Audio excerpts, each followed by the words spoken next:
अस्सलाम वालेकुम, क्या हाल है? ठीक हैं आप लोग?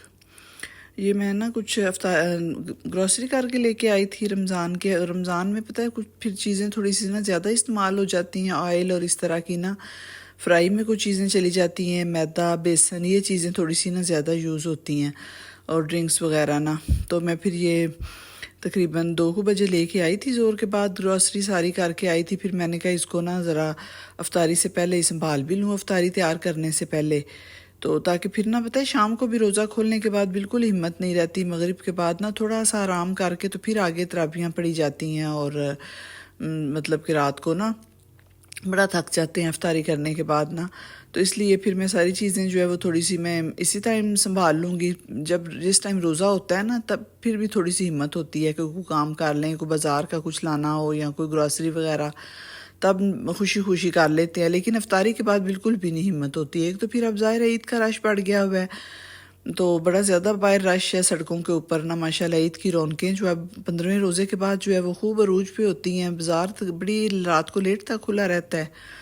तो फिर ये है कि शॉपिंग वगैरह जो है वो रात को ही होती है, वो तो दिन में नहीं जाया जाता ना। जो ईद की कपड़ों की शॉपिंग है वो तो फिर रात को ही, मैं भी रात को ही जाती हूँ। तो ये फिर मैंने कहा मैं अफ्तारी का तैयारी करने से पहले ना अपना जो सारा वो है सौदा वो समेट लूँ। जो कोल्ड ड्रिंक्स है वो मैंने अलग कैबिनेट में रख दी हैं, बाकी जितनी ये होती हैं साबुन शैम्पू वगैरह वो सर्फ वो अलग में रखती हूँ। और जो बाकी जो सारी ग्रासरी ड्राई चीज़ें होती हैं जितनी ना, मसाले खुश्क मसाले और इस तरह ना, वो सारी चीज़ें जो है वो मैं अलग में रखती हूँ, ताकि पता है फिर उसमें ना एक दूसरी चीज़ों की स्मेल आने लग जाती है ना। तो इसलिए ये छोटी मोटी चीज़ें बच्चे जो हैं वो खाने वाली ले लेते हैं अफ्तारी के बाद। जब रात को लेट तक जागते हैं तो कुछ ना कुछ जो है वो मंचिंग करते रहते हैं। तो ये भी सारी मैं अलग अलग सारी चीज़ें समेट लूँगी। तो जो मसाले जो हैं वो लगे होते हैं पहले जार्स के अंदर, वो मैं कहती हूँ एक दफ़ा पहले ख़त्म हो, जो ख़त्म होता जाता है वो फिर मैं उसमें डालती जाती हूँ। खुश्क जितने भी गरम मसाले हो गए या धनिया ज़ीरा वगैरह ना, वो फिर मैं ऐसे ही अलग जैसे जैसे पैकेटों में आते हैं ना वैसे ही एक दफ़ा मैं रख देती हूँ। टिशू के जो चीज़ें होती हैं टिशू वाली, टिशू के डिब्बे रोल वगैरह वो अलग अपना खाना साफ़ करके तो उसके अंदर वो सारी जो है वो जोड़ देती हूँ, ताकि फिर पता है सारों को पता होता है फ्राई के लिए ना। और ये रोल्स जो किचन में यूज़ होता है ये ना बड़ा अच्छा है, ये वाला जो जूप है ना ये बहुत अच्छा करता है इसको। ऑयल वगैरह जो है ना ये बड़ा अच्छा डिज़ोल्व कर लेता है। तो मैं हमेशा से ना यही लेती हूँ। फ्राई चीज़ें जब करते हैं ना तो उसके नीचे उससे पहले जो है मैं ये वाला जो रोल है ना यही मैं लगाती हूँ। और वैसे भी किचन में यूज़ हो जाता है किचन टॉवल के तौर पे ना। तो ये बड़ा मोटा और मज़बूत है टिशू ना, मैंने काफ़ी सारे यूज़ करके पहले देखे हुए हैं, लेकिन ना वो बड़े ज़्यादा रद्दी होते हैं, ऐसे हाथों के साथ चिमटते हैं और कोई वो ना सही हो, उसमें ऑयल वगैरह भी नहीं जज्ब होता। जितने भी ग्रॉसरी के बैग होते हैं वो पता है आजकल दुकानों वाले और सारे जो मॉल्स वाले हैं वो नहीं देते ना साथ। पहले तो पता है शॉपिंग बैग होते थे उनमें डाल के दे देते थे ग्रॉसरी, लेकिन अब बाय करने पड़ते हैं। लेकिन मैं जो है वो जो होते हैं मेरे पास पहले के पड़े हुए हैं, पहले अलफता के हैं या और कहीं से लिए हुए हैं, तो वो फिर मैं सारे ऐसे सौदा जब लाती हूँ तो झाड़ के तो रख लेती हूँ इनको अलग से खानों में, एक कैबिनेट के अंदर समेट के रख देती हूँ, ताकि फिर बार बार ख़रीदने ना पड़ते। एक आध काम हो जाता है फिर भी लेना पड़ता है जब ग्रॉसरी करने जाते हैं ना।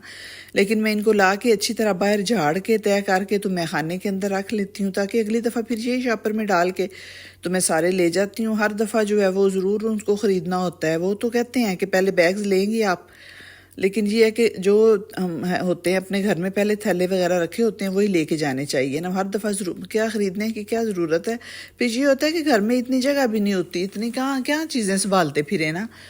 इसलिए मैं तो ये झाड़ के अपने सारे काफ़ी बड़े बड़े बैग्स हैं ये रख लेती हूँ झाड़ कर। फिर इनको जिस दिन सौदा लेने जाऊँ फिर यही गाड़ी में रख के ले जाते हैं और फिर वो अपनी ट्राली में रख लिए तो इसमें फिर वो डाल देते हैं सारा कुछ ना। जितनी भी जो कुछ सब्जियां वगैरह के पता है अलग वैसे ही पैकेट होते हैं वो वैसे ही रख लेते हैं, लेकिन बाकी जितनी भी ग्रॉसरी है इन बैग्स के अंदर आ जाती है। तो सारा फिर मैं सौदा जो अपना सारा संभाल के तो फिर मैंने ना अफ्तारी की तैयारी शुरू करनी है।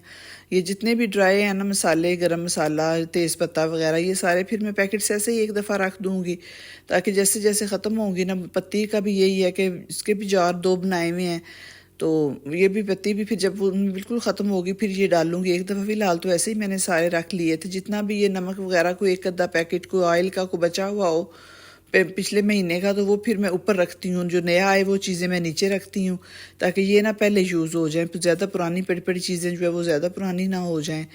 तो पता है एक्सपायर अक्सर मसाले जो हैं वो इस तरह की पड़ी जो चीज़ें, बंद मसाले हम लेते हैं, बिरयानी मसाला, चाट वगैरह, बाकी जो डलते हैं खाने में मसाले, वो अगर पड़े रहें तो एक्सपायर हो जाते हैं, देखें ना, तो वो फिर पुराने बहुत हो गए हुए थे। इसलिए मैं जितनी इस तरह की चीज़ें होती हैं ना ड्राई, वो मैं हमेशा जो पुरानी पहले की पड़ी हूँ वो मैं नीचे ऊपर निकाल के रख देती हूँ और नई जो है वो मैं नीचे रखती हूँ ताकि ये पहले यूज़ हो जाए और चीज़ जो है ना वो ज़ाया ना जाए।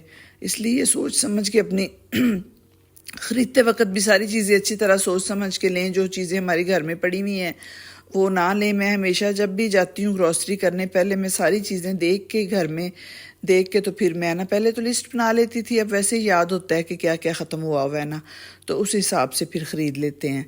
तो सारी चीज़ों को जो है वो मैंने अपनी अपनी जगह पे सेट कर दिया हुआ है। इसी तरह ये चीनी बड़े एक डिब्बे में डाल देती हूँ पैकेट्स को काट के, तो फिर वो अभी थी इसमें थोड़ी सी ना 1 किलो के करीब, तो फिर मैंने वैसे ही जो है वो पैकेट सारे जो हैं वो मैंने रख दिए हैं ताकि ना फिर मैं काट के, तो अगर छोटे पैकेट लूँ तो वो भी मैं सारे काट के इसके अंदर डाल देती हूँ बड़े जार के अंदर ना, फिर आसानी होती है किचन में रखने के लिए ना। किचन का जो चीनी पत्ती वाले जो डिब्बे हैं उनमें फिर डाल लेते हैं। तो ये पहले ये भी अभी शाम को अफ्तारी में ख़त्म हो जाएगी, तो फिर मैं बड़ी सारी जो है वो, एक बड़ा पैकेट है, एक छोटा पैकेट है, वो मैं काट के डाल लेंगी। अब फिर मैं अफ्तारी के बनाने किचन में आ गई थी। ये चिकन मैंने सुबह ही मंगवाया था, सारा धो के संभाला है, तो इसमें ये भी तकरीबन है 700 ग्राम, मेरे पास किलो से कम ही है चिकन है। तो इसका मैंने कहा मैं ड्राई रोस्ट बना लेती हूँ। ये काली मिर्च और नमक और मक्खन डाल के सिर्फ बनेगा इन 3 चीज़ों से, बड़ा होता है ये भी ना, बिल्कुल इसमें स्पाइसेस और नहीं जाते, तो बड़ा मज़ेदार लगता है ना। बिल्कुल ऐसे मक्खन डाल के ना, तो थोड़ा सा नमक डाल के नॉन स्टिक किसी बर्तन में ना चूल्हे के ऊपर रख दें, तो बड़ा अच्छा ये ना खुद ही अपने पानी में ये बन जाता है।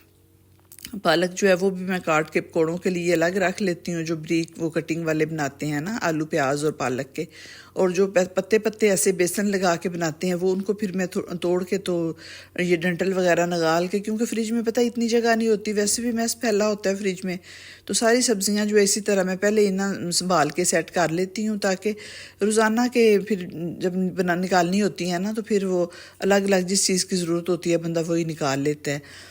ये अब मैंने मक्खन ऊपर और 1 टीस्पून मैंने नमक डाल के ऊपर मैंने चिकन रख रखा है रोस्ट बनाने के लिए। बड़ी ज़्यादा ये इजी रेसिपी है, कोई बच्चा भी बना सकता है ना। तो बस चिकन जो है वो धो के डाला है, 1 टीस्पून मैंने इसके अंदर नमक डाला है और थोड़ा सा 2 टेबलस्पून मक्खन डाल के तो इस पर मैंने ढकना दे दिया है। तो अब ये खुद ही अपना जो पानी है ये चिकन जो है वो डिज़ोल्व करता रहेगा, तो फिर थोड़ा सा वो जो बटर भी पिघल के उसका भी साथ जमा हो जाएगा, तो खुद ये गलता रहेगा। आधे घंटे के अंदर ये ना तैयार हो जाएगा, और फिर उसको जब इसका पानी खुश्क होगा तो फिर इसके अंदर मैं 1/2 टीस्पून काली मिर्च डाल के तो इसको भून लूँगी, तो बड़ा सॉफ्ट और नरम सा बन जाता है। साथ जो है वो सहरी के लिए मैंने ना सब्ज़ी बनाने लगी हूँ, क्योंकि सहरी में ना हम सारे अंडे नहीं खाते, आमलेट वगैरह या फ्राई अंडे ना, बस कोई एक आधी, मेरा बेटा आमलेट एक शौकीन है खाने का, बाकी फिर हम सालन और दही और पराठे ही लेते हैं सहरी में ना। तो साथ फिर मैं ना बाकी पकोड़े वगैरह बनाने से पहले मैं सब्ज़ी का भी एक सालन, थोड़ी सी सब्ज़ी बना के एक डोंगा रख लेती हूँ। रात को तो नहीं खाई जाती, रात को तो ये पकोड़े इस तरह को चिकन की वैरायटी बना लेती हूँ, कभी फ्राई कर लिया, कभी स्टीम रोस्ट, कभी इस तरह का दम वाला ना।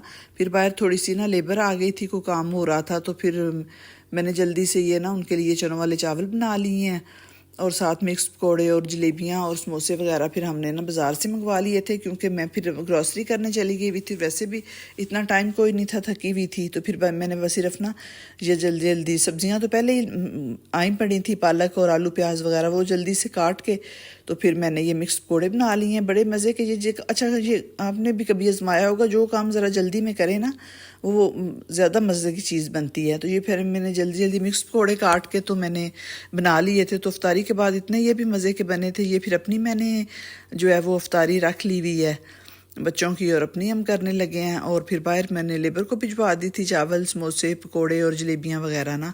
तो ये कुछ चीज़ें जो अपनी रखी हैं, अभी इतना नहीं, अब बच्चे नहीं इतनी अफ्तारी करते।